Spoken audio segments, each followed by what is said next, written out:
Plný hlas neboli chest voice je poloha hlasu, ve kterém se nám dobře volá a většinou v ní mluvíme. Cítíme taky rezonanci v hrudníku. Zkuste si zavolat. Hej! Hlavový hlas neboli head voice je vyšší poloha hlasu, ve které se nám dobře nevolá. Ubývá rezonance v hrudníku a přesouvá se do týlu.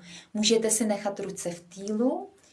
Představte si, že zvuk odchází hlavou směrem ven a zkuste si napodobit zvuk sovy.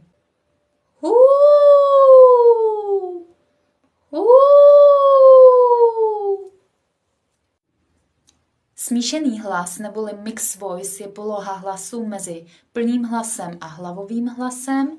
Je to taková ta středová poloha. Není to úplně slabý tón jako v hlavovém tónu, ale ani